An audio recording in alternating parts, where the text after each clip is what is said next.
Moltes gràcies, president. Moltes gràcies, senyories. Gracias, señor Guillaume. La señora Beitia de Arrangoitia. Gracias, señor presidente, y bienvenido, señor ministro. Me va a permitir que le diga que va a abandonar usted el cargo sin dejar atrás la política de alejamiento y dispersión de los presos políticos vascos, pese a que, si damos por buenas sus palabras en Donostia, es usted de los que cree que es una cuestión del pasado. Me va a permitir que le diga que resulta difícil creer en que estas afirmaciones son sinceras, cuando apenas unos días más tarde en el Senado, y lo ha vuelto a hacer hoy mismo, se muestra usted orgulloso de apenas haber movido a 20 y ninguno de ellos a Euskal Herria. Y es que en esta materia, como en otras muchas, este Gobierno se ha caracterizado por mucho fuego de artificio, pero pocas medidas reales y efectivas. Mucho jugar a decir esto y lo contrario para finalmente no dar pasos sustanciales, aun a sabiendas de que en Euskal Herria este tema concita el apoyo de la gran mayoría de partidos, sindicatos y sociedad civil, con la única excepción del PP. Por cierto, no han sabido ustedes hacer frente a las presiones de estos y se han arrugado cada vez que les han afeado su conducta, y así es muy difícil hacer cambios de calado, como ha ocurrido con el tema de los presos. Pero lo más grave es que mientras ustedes juegan a dos bandas y no actúan con decisión, continúan ocurriendo cosas graves que suponen la vulneración de derechos básicos de presos y familiares. Y le voy a enumerar algunas de las cosas que han ocurrido desde la última vez que hablamos en esta comisión sobre la materia, y no hace mucho. En enero han fallecido 2 presos que fueron puestos en libertad con enfermedades incurables demasiado tarde, tan solo para que murieran en casa, no con la antelación suficiente para hacer frente a la enfermedad y poder alargar sus vidas. Y de los 21 presos graves enfermos, solo ha quedado en libertad uno, Asier Aguinaco, al que apenas le quedaba un año por cumplir la condena. Así pues, de poco sirve modificar la instrucción de PP sobre los presos enfermos si no se aplica en favor de garantizar el derecho a la salud, que en estos casos solo es posible con la excarcelación para que puedan hacer frente a su enfermedad en condiciones, como se ha hecho con el señor Zaplana, que, por cierto, no tenemos nada que objetar al respecto. Solo pedimos el mismo trato para todas las personas presas y, por desgracia, son demasiadas las que o bien mueren en prisión o salen justo para morir, y no me estoy refiriendo en este caso a los presos políticos vascos, me fijo en general en la realidad carcelaria penitenciaria. 6 presos muertos en la cárcel de Aranjuez desde fin de año. ¿Qué explicación le da, señor ministro, a esta realidad? ¿O qué explicación puede darnos de la muerte por sobredosis de un preso en la cárcel de Zaballa? Le hemos preguntado por escrito sobre estas cuestiones, pero no estaría de más que en un ejercicio de transparencia nos ofreciera algo de luz sobre estos lamentables sucesos en esta comparecencia. Y vuelvo a la realidad de los presos políticos vascos, porque han pasado más cosas. Desde comienzos de año, el alejamiento de los presos ha provocado 4 accidentes de tráfico en los que se han visto envueltas 8 personas, una de ellas un bebé. No se ofrece a los presos una progresión de grado, aun cuando cumplen las condiciones para ello, y prueba de ello es que en los últimos 3 meses solo se ha admitido una petición frente a 23 rechazos. Sigue, por tanto, el 86% de los presos en primer grado, pese a lo cual la mayoría de ellos están ubicados en módulos ordinarios o de segundo grado, lo que demuestra que no existe inadaptación por su parte y no se justifica su no progresión de grado. Y esto le contradice en lo que usted ha dicho. Usted ha dicho que su clasificación en primer grado delimita en qué cárcel están, porque tiene que haber módulos de régimen cerrado. Y usted sabe perfectamente que en las cárceles de Euskal Herria también los hay y que en las cárceles cercanas también los hay. Por tanto, hay muchos presos en módulos de segundo grado, aun estando en primer grado. Podrían estar en cualquier otra cárcel. A los que están en segundo grado se les niegan los tan necesarios permisos para poder llegar al tercer grado. Solo 3 han podido salir a punto de extinguir su condena, y en un caso por un fallo judicial. Le voy a mencionar un caso ilustrativo de la situación. Sebas Echaniz, 75 años, el de más edad del colectivo, lleva en prisión 18 años, está en segundo grado, tiene destino de trabajo con valoración excelente, no tiene ningún expediente sancionador, tiene entorno familiar estable y afronta la responsabilidad civil. Pero aún así le niegan los permisos con el peregrino argumento de un pronóstico de reincidencia muy alto. ¿De verdad, señor Marlaska?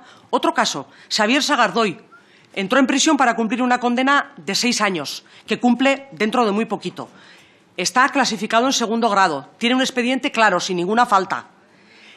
La Junta de Tratamiento, por unanimidad, votó a favor de que fuera progresado a tercer grado.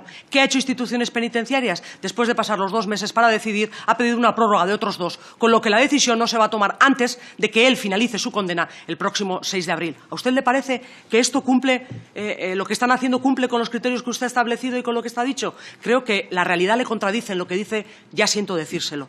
Por ello, creemos desde Euskal Herria Bildu, somos más de la opinión de que usted casi no debería de comparecer para dar explicaciones por por pretender supuestamente, como aquí se dice, que quiere cambiar la política penitenciaria. Más bien tendría que hacerlo por lo contrario, por mantener una política inhumana de dispersión, una decisión política contraria a la ley y los derechos humanos, razón por la cual miles de personas le vienen demandando desde Euskal Herria que se abandone definitivamente. Miren, mientras la derecha utiliza todo lo concerniente a este tema para su desgaste o para el desgaste de su gobierno, la sociedad vasca le está brindando el apoyo para que realice los cambios que los nuevos tiempos demandan y que le exige también que contribuya a sentar bases sólidas para la convivencia futura.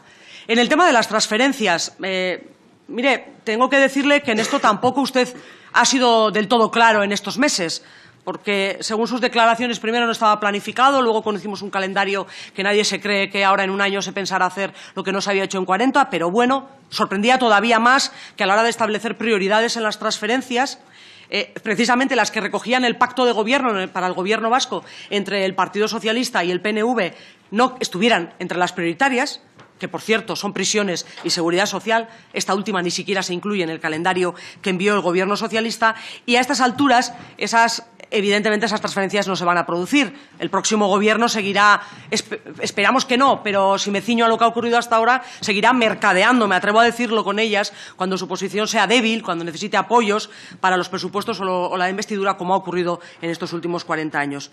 Para Euskal Herria Bildu queremos aprovechar la ocasión para decir y para denunciar la más que incomprensible e incongruente actitud de quienes defienden el orden constitucional a diario en esta Cámara y a la par hacen llamamientos a no realizar la transferencia.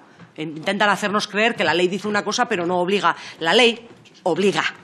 Y el estatuto es una ley orgánica, por tanto, obliga a su cumplimiento.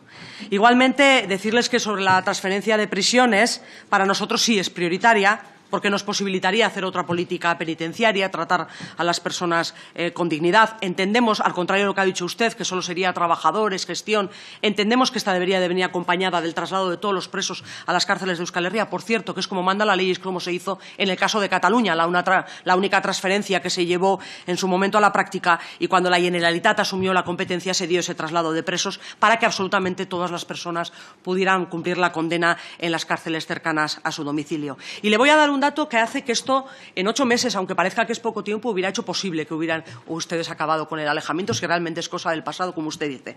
En las cárceles de Euskal Herria, según datos oficiales, no son míos, del 2017, hay alrededor de 800 presos que proceden de otros territorios. Y hay en torno a 820 de origen vasco, y con eso termino, señor presidente, en cárceles españolas. Como ven, muchos más que los presos políticos vascos, que son alrededor de una tercera parte, como usted bien ha mencionado. No hay ningún problema logístico que dificulte que todos los presos sean trasladados a prisiones cercanas a su domicilio. Es solo cuestión de voluntad política, porque ley también hay para ello. En cualquier caso, estaría bien que nos explicara cómo tenían previsto abordar el tema de la transferencia, aunque lamentamos que esta no se vaya a producir, aunque ya le digo también que el calendario no era muy creíble y no teníamos grandes esperanzas de que ocurriera. Pero bueno, siempre es mejor un calendario para que se pueda cumplir algo que la voluntad o la falta de voluntad manifiesta de algunos que quisieran seguir gobernando en el futuro. Muchas gracias. Bien, entre los grupos no solicitantes de comparecencias,